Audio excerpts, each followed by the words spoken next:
Bonjour et bienvenue à votre émission On Sport Talk spécial Mercato Estival 2024. Aujourd'hui, on s'intéresse aux dernières nouvelles en ce début du mois de juillet 2024. Les rumeurs et les officialisations dans quelques instants. Dans la case de rumeurs, on retrouve Pierre-Emerick Aubameyang qui est très courtisé par les clubs saoudiens. Al-Shabaab s'est quasiment mis d'accord avec l'attaquant gabonais, plus précisément avec son représentant. En marge de la reprise des entraînements cette semaine avec l'Olympique de Marseille, le représentant du joueur s'est présenté au centre Robert Louis Dreyfus où s'est tenue la séance avec le Gabonais et son nouveau coach Roberto De Zerbi.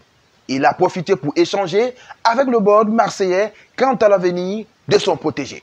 L'Olympique de Marseille a renouvelé son souhait de repartir au moins une saison supplémentaire avec le buteur gabonais, meilleur buteur de la saison passée du club et recordman de nombre de buts dans l'histoire de la Ligue Europa. De son côté, le représentant du joueur a de nouveau expliqué que son protégé était fortement courtisé ces dernières semaines, surtout par les clubs de la Saudi Pro League. Une chose est sûre, l'OM n'attendra pas la fin du mois d'août pour avoir une décision finale du joueur et lui a de nouveau demandé d'affirmer clairement sa position quant à son avenir dans le club phocéen. Intéressons-nous à présent à Boulaye Dia qui fonce vers un cadeau de la Serie A italienne. Selon le média italien Corriere dello Sport, l'attaquant sénégalais de 27 ans aurait déjà trouvé un accord avec la Lazio de Rome. Il devait certainement rejoindre le club sous la forme d'un prêt avec une obligation d'achat évalué à 16 millions d'euros.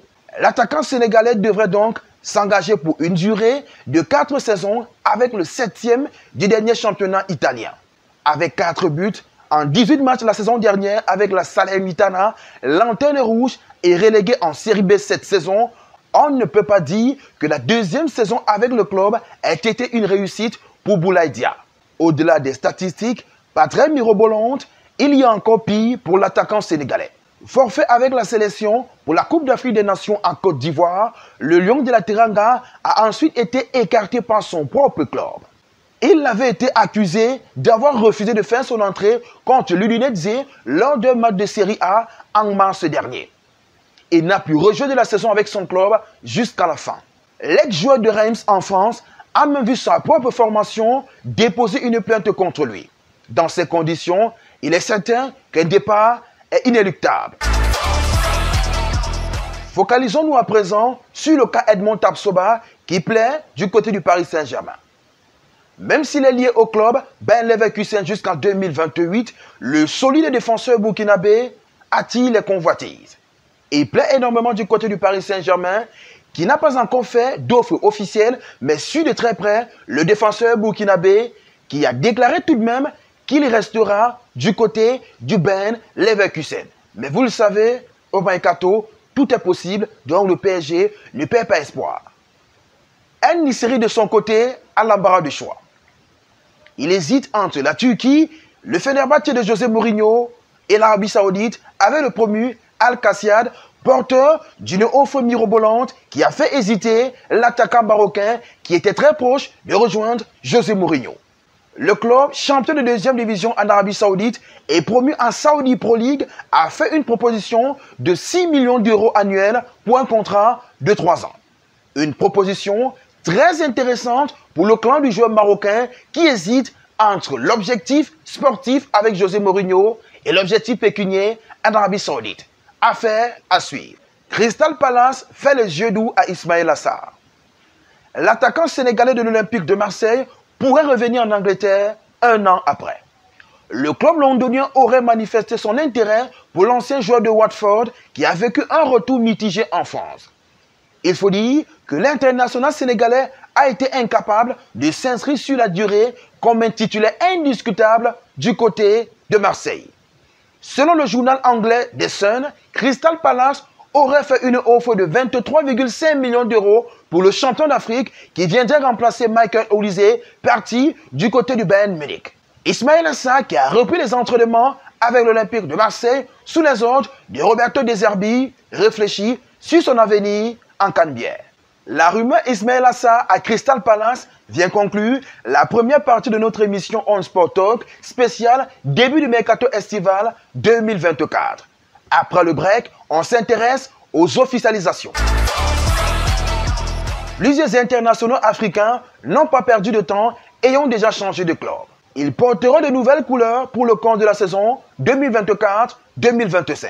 Il s'agit de Mohamed Amoura qui s'est engagé officiellement à Wolfsburg. Il a été l'une des sensations du championnat belge la saison qui vient de s'écouler. Arrivé à l'Union Saint-Gilloise l'été dernier, Mohamed Amoura a inscrit 22 buts en 45 rencontres avec la formation bruxelloise.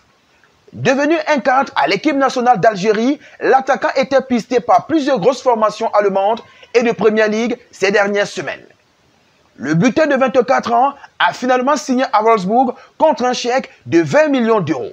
Il découvrira donc son 4e championnat après l'Algérie, la Suisse et la Belgique. L'union entre Moussa Niakhaté et l'Olympique lyonnais est désormais officielle. Le défenseur international sénégalais Moussa Niakhaté a quitté Nottingham Forest pour poursuivre sa carrière en France à l'Olympique lyonnais plus précisément. Il a signé un contrat de 4 ans, soit jusqu'au 30 juin 2028. Le montant du transfert s'élève à 31,9 millions d'euros. Niakhaté revient dans un pays qu'il connaît très bien car formé à Lille, puis débute sa carrière professionnelle à Valenciennes avant de signer au FC Metz en première division en 2017. Le Sénégalais est le premier renfort de l'Olympique lyonnais en ce mercato 2024 et le 6e international sénégalais de l'histoire du club. Son compatriote Iliman Ndiaye est de retour en Angleterre. L'attaquant sénégalais a quitté le Royaume-Uni il y a un an pour la France et l'Olympique de Marseille. L'aventure française n'a pas été fructueuse et il n'a pas tardé à revenir au Royaume-Uni. Déjà courtisé par Everton l'été dernier, l'attaquant sénégalais avait donné sa préférence à l'Olympique de Marseille plutôt qu'au club de la Mersey.